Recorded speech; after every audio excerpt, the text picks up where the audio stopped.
पूछी, बट इनके जवाब इतने अच्छे थे तो मैंने उसको इंट्रो में डालने से परहेज़ किया और मैंने कहा मैम पूछते हैं, like for example let's find out what's your favourite colour.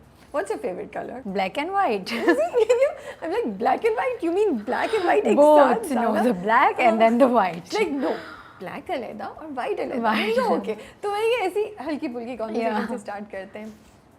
You were telling me about, your routine कि आप gym जाती हैं, pilates करती हैं, and strength ट्रेनिंग भी करती हैं. ट्रेनिंग. सो कुछ ये शुरू से आदत है या ये एक पॉइंट पे रियलाइजेशन हुई कि नहीं यार मुझे अपने आप को फिट रखना है, या एक्ट्रेस होने की वजह से ये प्रेशर है? What's the real story? I think there is no pressure, but me myself I feel like if you work out ना तो वो आपकी बॉडी के लिए बहुत अच्छा है. Because when we are working like 10 to 10 तो वो एक बहुत ज़्यादा एग्जॉस्टिंग हो जाता है कि आप इतना सारा काम करें और उसमें आपको अपने लिए टाइम नहीं मिलता.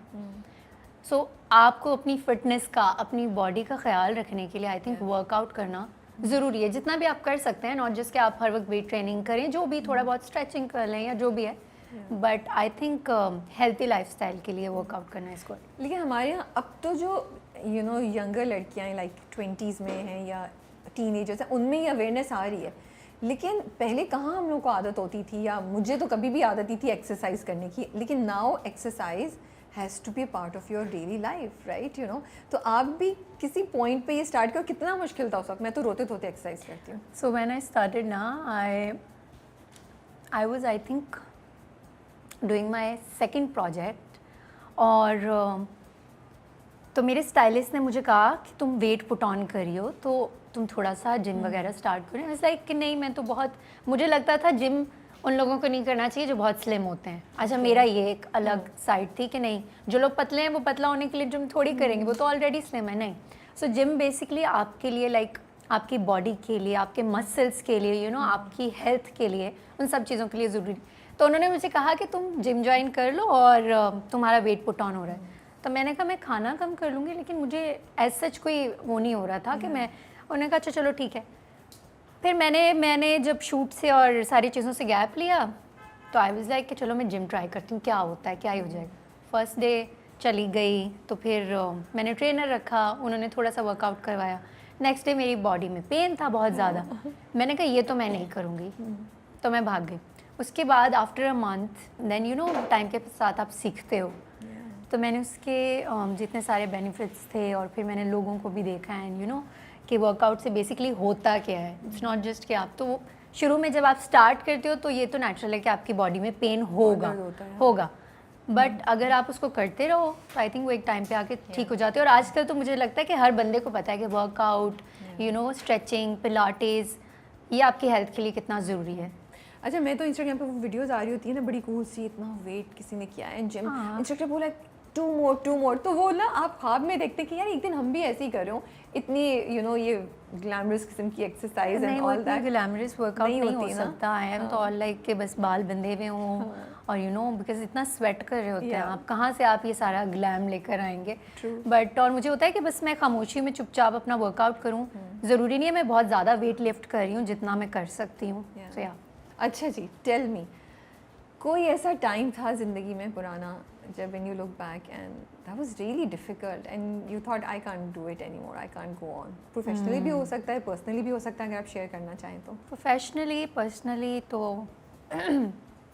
I don't know, but professionally जब मैं अपना पहला प्रोजेक्ट शूट कर रही थी तो डायरेक्टर ने मुझे कहा कि you're just a pretty face, जो मुझे नहीं लगता था that I'm pretty. I still but You are pretty माशाल्लाह से. Thank you. बट एनीवेज तो उन्होंने खैर मुझे कहा you are just a pretty face और आप एक्टिंग नहीं कर सकते हैं. तो बिकॉज मेरा फर्स्ट था तो मुझे नहीं आती थी एक्टिंग करना और मैं सीख रही थी.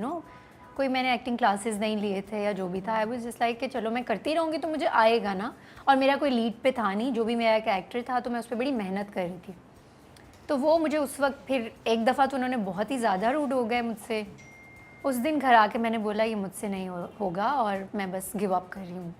So that was the point. But the other day मेरी अच्छी बात यह है कि मैं अगले दिन जब सुबह उठी I was already again. I was like नहीं, मैं करूँगी और मैं और अच्छा करूँगी और मेहनत करूँगी, कोई बात नहीं. yeah, that was the point. But how does it happen? इतनी because सबके सामने डांट खाना और ये सुनना कि आप में टैलेंट नहीं है, बस आप अच्छी शक्ल की इसलिए आपको आगे ये चांस मिल गया something, it affects you and you question. तो फिर पूरी रात में ऐसा क्या थॉट प्रोसेस चलता है जिससे आप सुबह हिम्मत कर लेते हैं? आई थिंक जब भी हम गिरते हैं तो हमें संभालने के लिए किसी और से ज़्यादा हमें अपनी ज़रूरत पड़ती है. जब इंसान खुद को खुद संभालना सीख जाता है ना, तो वो उसके बाद वो जितनी बार भी गिरे वो दोबारा उठता है. तो वो मेरा फर्स्ट लर्निंग टाइम था कि मैं सीख रही थी ये सारी बातें. तो उन्होंने जब बोला तो मैं बहुत अपसेट हो गई थी और घर आके बहुत रोई भी, और मैंने कहा मैंने ये नहीं करना है और लोग क्यों ऐसे बोल रहे हैं. बट फिर कहीं ना कहीं मुझे शॉक भी था. And I was like he was right actually, maybe I am not doing good, और मैं उतना अच्छा एक्ट नहीं कर पा रही हूँ, और वो जो चाह रहे हैं मुझसे मैं वो उन्हें नहीं परफॉर्म करके दे पा रही हूँ.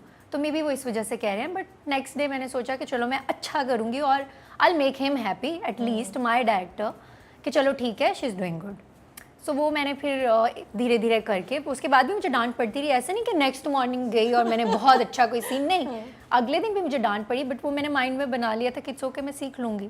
सो बेसिकली यू आर समबडी जो एकदम से रिएक्ट करती है बट देन फिर काम डाउन Yeah. होके you logically sort this out in हाँ, योर माइंड. हाँ. And I think this was such a great thing Anmol, because you chose के इंस्टेड ऑफ थिंकिंग कि यार मैं सही हूँ ये सब गलत है, यू चोज टू सी कि अच्छा मैं maybe there मुझमें is क्या इम्प्रूवमेंट हो सकती है. maybe there is something substance in and he जो वो वाज कह सो रहे हैं. राइट, बिकॉज मैं क्यों बोलूँ, because I was very new. और एक्टिंग तो आप कभी भी नहीं कह सकते कि आपको आ गई है. लाइक टिल टुडे मैं नहीं कहती कि मुझे एक्टिंग आ गई है. And I try to learn लोगों को देखकर, अपनी सीनियर्स सीख कर या इधर उधर जो भी होता है. तो उस वक्त तो बिल्कुल भी नहीं आती थी ना, कैमरे के आगे भी नहीं खड़े होने आता था. तो ऑब्वियसली उनको भी अपने प्रोजेक्ट की फिक्र थी. उन्होंने कहा, मैंने फिर उसकी पॉजिटिव साइड देखी कि चलो यार मैं सीखती हूँ, मैं और कोशिश करती हूँ. How do you prepare for your role? कैसे रोल को प्रिपेयर करने का प्रोसेस क्या होता है? स्क्रिप्ट आ गया आपके पास, हाँ. आपने खोल लिया, पढ़ लिया, अब आपको पता है ये लड़की है. हाँ. तो what's the first step that you do? मुझे लगता है बेसिकली फर्स्ट जो होता है ना, पहले तो राइटर ने जो लिख दिया होता है ना, वो ही एक कैरेक्टर बना हुआ होता है. बेसिकली राइटर अपने हिसाब से कैरेक्टर देखता है, डायरेक्टर अपने हिसाब से देखता है, एंड देन एक्टर वो अपने हिसाब से देखता है. वो तीन चीज़ों को एक्टर को मर्ज करना होता है. तो मैं तो जब कोई स्क्रिप्ट आता है तो पहले मैं कोशिश करती हूँ कि मैं राइटर से कॉल पे बात करूँ. अच्छा, you कि do वो talk to हाँ the yes. writer. That's and nice. Then director से मैं पूरी मीटिंग्स करती हूँ, उनके साथ बैठती हूँ, सुनती हूँ कि बेसिकली वो क्या रहे हैं. मैं उन्हें नहीं बताती कि मैं क्या सोच रही हूँ. पहले मेरा ये होता है कि आप क्या चाह रहे हैं, आप इस कैरेक्टर से क्या चाह रहे हैं, क्या टोन चाह रहे हैं, या आप चाह रहे हैं कि ये लड़की किस तरह जाएगी. फिर उनसे जब आइडिया ले लेती हूँ, उसके बाद फिर मैं अपना सोचती हूँ कि अब मैं इसमें क्या कर सकती हूँ. So I take like good days जिसमें मैं बैठती हूँ और अकेली बैठती हूँ, और फिर मैं कैरेक्टर्स के बारे में सोचती हूँ. एंड देन सेट पे जाके भी फिर you don't discuss it with family या फ्रेंड्स? कभी कभी ऐसा होता है ना, अपने फ्रेंड्स से या फैमिली से डिस्कस करके कहते हैं अच्छा ये लड़की ऐसी है तो मे बी मैं इसके बाल ऐसे कर सकती हूँ, मैं बोलने का अंदाज ऐसे कर सकती हूँ. ये सब खुद से होता है? नहीं, बाल और कपड़ों का जब तक बात है तो वो तो मेरे स्टाइलिस्ट करते हैं, तो उन चीज़ों उनके के साथ मीटिंग करती हूँ. हाँ, वो मैं उन चीज़ों की स्ट्रेस नहीं लेती कभी भी कि बाल क्या होंगे, कपड़े क्या होंगे. अच्छा, you don't go into this? नहीं. एक वो छवि नहीं बनती जब पढ़ रही होती है लड़की का कैरेक्टर कि अच्छा ये असरा है तो असरा ऐसी होनी चाहिए. ऑब्वियसली मैं अपना ओपिनियन देती हूँ कि मुझे लगता है ऐसा होना चाहिए, बट देन मुझे लगता है जिसका जॉब जो है वो वही करे. तो मैं भेज देती हूँ वन लाइनर स्क्रिप्ट जो भी मेरे पास होता है टू माई स्टाइलिस्ट कि आप पढ़ लो, फिर मैं आपको रात में कॉल करूँगी एंड देन विल डिस्कस. तो फिर उसमें म्यूचुअली आप डिसाइड कर लेते हो कि अच्छा ठीक है इसके बाल यूँ कर देंगे और ज्वेलरी यूँ कर देंगे. और फिर जब आप वो पूरा उस कैरेक्टर में आ जाते हो ना, उस हेयर और मेकअप और ड्रेस एंड और जो फैमिली आपके इर्द गिर्द वो जो कैरेक्टर्स होते हैं, सो नेचुरली आप